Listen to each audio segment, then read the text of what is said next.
Hey guys, आज हम पढ़ेंगे द हिंदू डिटेल से कुछ वोकैब्स जो कि आपके जितने भी कॉम्पिटिटिव एग्जाम्स हैं, bank, SSC, UPSC, state banks, इन सब के लिए बहुत ज़रूरी है. It is nothing just a 5 minute quick recap. Okay, so to begin with the word subordinate. Subordinate की हिंदी मीनिंग होती है अधीनस्थ, यानी कि हैविंग लेस पावर और अथॉरिटी देन समबडी एल्स, यानी कि किसी दूसरे के कंपैरिजन में आपके पास क्या है, पावर कम है, अथॉरिटी कम है.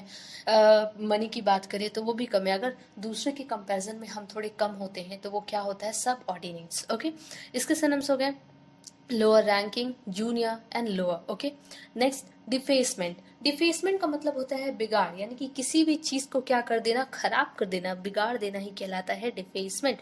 द एक्शन और process of spoiling the surface और अपीयरेंस ऑफ समथिंग, यानी कि एक ऐसा एक्शन या फिर एक ऐसा काम, एक ऐसी प्रक्रिया जिसमें होता क्या है कि आप किसी चीज के अपीयरेंस को खराब कर दो. ओके, इसके synonyms disrepair and jarring and rupture. Next one rankle, जिसकी हिंदी मीनिंग होती है if an event or a remark rankles you still remember it angrily because it upset or annoyed you a lot. Okay, यानी कि किसी भी person से क्या होना, गुस्सा होना, और उस पर्सन से आप नाराज हो और गुस्सा होकर उस पर्सन को आप याद कर रहे हो, यानी कि इन द सेंस आप कह सकते हो कि आप बहुत ही किसी को अगर रिमेंबर कर रहे हो तो आपके मन में उसके लिए बहुत ही ज़्यादा गुस्सा भरा हुआ है. ओके, इसके सिनोनिम्स हो गए एंगर, बॉदर एंड एम्बिटर.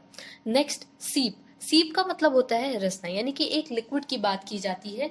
जैसे कुछ लिक्विड होते हैं जो तुरंत फ्लो कर जाते हैं, जैसे कि वाटर, लेकिन अगर वाटर में ही हम शुगर ऐड कर दे तो उसकी जो कंसिस्टेंसी होती है वो थोड़ी थिक हो जाती है.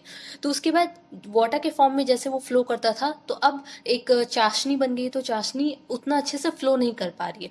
तो वो जो फ्लो होता है, यानी कि थोड़ा सा एक होता है ना सीप, रिसाव, यानी कि एकदम धीरे धीरे खिसकना, तो उसे कहते हैं सीप. ओके, ड्रेन, एक्सक्यूड एंड गश, ये इसके सिनोनिम्स है.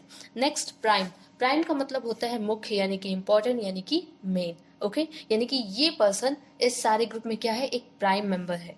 ओके, इसका मतलब क्या है कि एक खास मेंबर है. The first example of something that somebody would think of और चूज, यानी कि पहला एग्जाम्पल जो इंसान चूज करता है, या कोई पहला पर्सन, बस इतना याद रखिए कि मेन और इंपॉर्टेंट पर्सन. इसके सिनोनिम्स मेन, चीफ एंड की.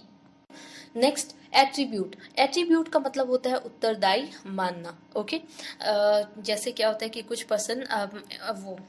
पर्सन अपने हार्ड वर्क के लिए किस चीज़ को एट्रीब्यूट मानते हैं, कुछ पर्सन अपने सक्सेस के लिए अपने हार्ड वर्क को क्या करते हैं, एट्रीब्यूट मानते हैं, यानी कि रिस्पॉन्सिबल मानते हैं, उत्तरदायी मानते हैं. ओके, अब कहीं ना कहीं रिस्पॉन्सिबल और एट्रीब्यूट में थोड़ा सा डिफरेंस आ जाता है. जैसे कि ये पर्सन इस चीज़ के लिए रिस्पॉन्सिबल है, यानी कि जिम्मेदार है, उत्तरदायी है, लेकिन उत्तरदायी मानना अलग चीज हो जाती है. एट्रीब्यूट उसे कहते हैं to believe that something was caused और डन बाय समबडी समथिंग, यानी कि ये बिलीव करना कि ये चीज उस पर्सन के थ्रू हुआ है या फिर इस चीज के थ्रू हुआ है.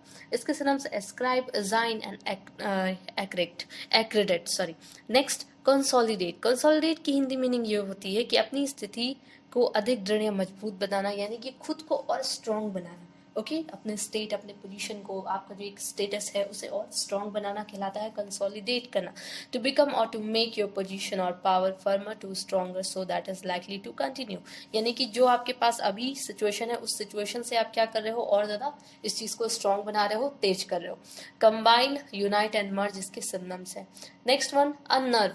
अनर्व की हिंदी मीनिंग होती है किसी को घबराहट में डाल देना, यानी कि किसी को परेशान कर देना ही कहलाता है अनर्व कर देना.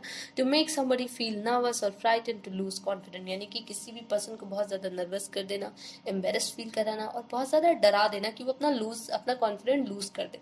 ओके, इसके सिनोनिम्स हो गए demoralise, discourage and dishearten. Okay, next आपका एक फ्रेजल वर्ब है होल्ड अप. होल्ड अप आप जानते हो, इसका मतलब होता है रोकना. Stop, clock, inhibit and prevent, किसी भी चीज को रोक देना. नेक्स्ट एंड लास्ट आपका एक ईडियम है ड्रिप्स एंड ड्राप, जिसका मतलब होता है किस्त. कोई भी चीज़ जब आप पेमेंट करते हो और उसको टुकड़ों में पेमेंट करते हो, जिसे आप इंस्टॉलमेंट कह सकते हो, तो इन स्मॉल स्कैटर्ड और स्पॉडिक अमाउंट में जब किसी चीज़ को आप देते हो तो आप क्या बोलते हो, ड्रिप्स एंड ड्राप्स. ओके, तो ये सारे के सारे आज के आपके वो कैप्स थे. Thank you.